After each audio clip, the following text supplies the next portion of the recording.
दिल्ली विधानसभा के वजीरपुर क्षेत्र से आम आदमी पार्टी के विधायक राजेश गुप्ता ने अपनी कड़ी मेहनत और जनता के प्रति सेवा भावना के कारण दिल्ली के शीर्ष विधायकों में तीसरा स्थान हासिल किया है। आखिर इतनी लोकप्रियता कैसे मिली और दिल्ली के तीसरे लोकप्रिय विधायक में कैसे पहुंचे, जानेंगे आज की इस जमीनी हकीकत की खबर में।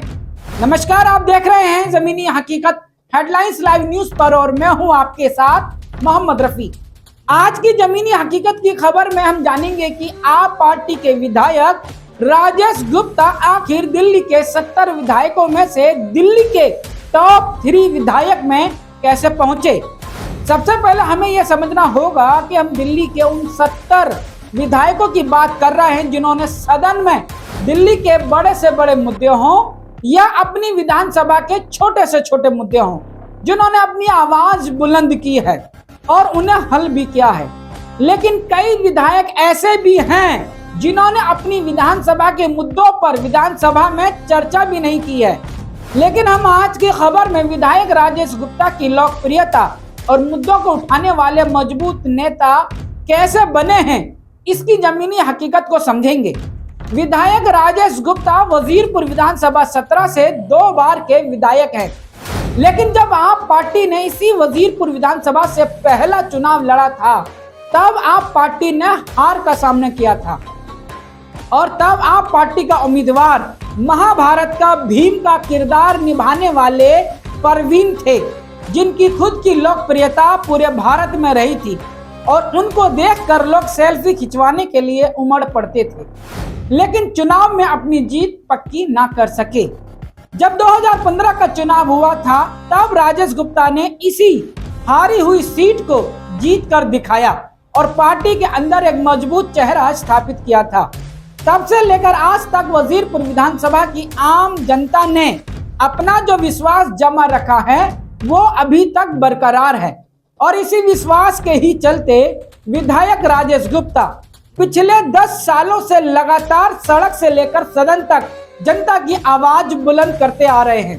विधायक राजेश गुप्ता का अगर जनता की आवाज और मुद्दा उठाने वालों में पिछले 10 साल का भी रिकॉर्ड देखा जाएगा तो सबसे ऊपर ही नजर आएगा। अब बात करते हैं फिलहाल की, तो प्रजा फाउंडेशन नामक संस्था ने एक रिपोर्ट कार्ड जारी किया है जिसमें खुलासा किया गया है कि दिल्ली के सभी 70 विधायकों में से किस विधायक का कार्य कैसा रहा है। इस तरह का रिपोर्ट कार्ड फाउंडेशन साल दर साल जारी करती रहती है। प्रजा फाउंडेशन ने हर साल की तरह इस बार भी रिपोर्ट कार्ड जारी किया है। दावा किया गया है कि मार्च 2023 से अप्रैल 2024 के बीच 8 विधायकों ने सदन में एक भी मुद्दा नहीं उठाया है, मतलब नील बट्टा सन्नाटा। और दूसरी तरफ सदन में मुद्दा उठाने के मामले में 70 विधायकों में से आप पार्टी के 2 विधायक सबसे आगे रहे हैं, जिनमें पहला नाम है आम आदमी पार्टी के विधायक भूपिंदर सिंह जून, जिन्होंने 78.77% के अंक के साथ सदन में मुद्दे उठाए हैं, और दूसरा है आप पार्टी के विधायक राजेश गुप्ता, जिन्होंने 74.55 अंक के साथ अपनी आवाज को बुलंद किया है। रिपोर्ट में बताया गया है कि इन दोनों विधायकों ने बेहतर प्रदर्शन किया है और अपने संवैधानिक कर्तव्यों को प्रभावी ढंग से निभाया है, जिसमें मुद्दे की गंभीरता, अटेंडेंस और कंटेंट क्वालिटी क्या है इसको जरूर देखा जाता है। उसी आधार पर कमेटी अंक जारी करती है। लेकिन फाउंडेशन की रिपोर्ट की एक और जमीनी हकीकत यह भी दावा करती है कि दिल्ली विधानसभा में पिछले 4 साल में 2 विधायकों ने एक भी मुद्दा नहीं उठाया है और बीते वर्ष 2023 से 2024 तक 8 विधायकों ने एक भी मुद्दा नहीं उठाया है और अन्य 5 विधायकों के प्रदर्शन में भारी गिरावट नजर आई है।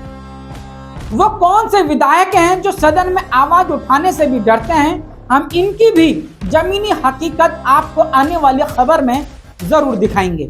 लेकिन अब बात करते हैं विधायक राजेश गुप्ता की। आखिर 10 सालों में इतनी लोकप्रियता और इतनी हिम्मत और मेहनत करने का क्या राज रहा है।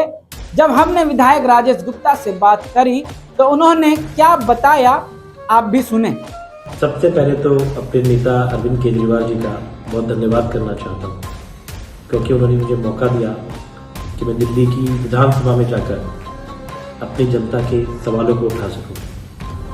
मैं अपने कार्यकर्ताओं का धन्यवाद करता हूं जिन्होंने मुझे उन सब मुद्दों से लगातार अवगत कराया जो जनता से संबंध रखते थे। इसके अलावा जनता का बहुत धन्यवाद, क्योंकि जनता लगातार मिलती रही, काम भी बताती रही, करवाती भी रही, धन्यवाद भी करती रही, प्यार और आशीर्वाद देती रही। राजनीति में आशीर्वाद की बहुत जरूरत होती है। मेरी अटेंडेंस वहां पर 100% थी, क्योंकि राजनीति दो जगह पर होती है। एक सड़क पर, जो आप देखते हैं कि हम किस तरीके से प्रदर्शन करते हैं, आंदोलन करते हैं। आपने देखा कि अभी सिविल डिफेंस के साथियों के लिए रोड पे ऐसी घसीट के पुलिस मुझे लेके गई, लेकिन आज इस बात की खुशी है कि उनकी नौकरी लग गई। आपने देखा कि कैसे शौचालयों के लिए मैंने गिरफ्तारी दी, पुलिस ने मुझे डिटेन करा, लेकिन आज खुशी इस बात की कि जलियांवाला बाग में उन्होंने एक शौचालय बनाया, बाकियों के भी वो वर्क ऑर्डर कर रहे हैं। तो एक विधायक के तौर पे मुझे सड़क पे भी लड़ना है और संसद में या जैसे सदन है विधानसभा का, उसमें अपनी बात को उठाना है। अटेंडेंस भी दी, सवाल भी उठाए। सवाल की क्वालिटी, जैसे उन्होंने जो रिजल्ट निकाला है, मैं आपको बता दूं कि उसमें सवाल की क्वालिटी को भी वो देखते हैं कि सिर्फ राजनीतिक सवाल तो नहीं है, ये ऐसे सवाल है जो जनता से संबंध रखते हैं, उनकी रोजमर्रा की जिंदगी से कुछ संबंध रखते हैं, उनकी पॉलिसीज के लिए, बच्चों की, महिलाओं की, बुजुर्गों के लिए कुछ बातें करें। तो मुझे आज खुशी है कि मुझे रिकग्निशन मिली। कोशिश होगी कि इसको और अच्छा कर पाऊँ। अभी जो रैंकिंग है हमेशा से ही टॉप 5 में मेरी रही है, लेकिन कोशिश होगी कि वो टॉप पे रहे, ना सिर्फ सवाल उठे, उनके हल निकले और जनता और सरकार और पार्टी सब उसमें खुश रहे। एक बार फिर से आप सभी का, जिन्होंने मुझे आशीर्वाद दिया, मुझे प्यार करा, मुझे रास्ता दिखाया, बहुत बहुत धन्यवाद।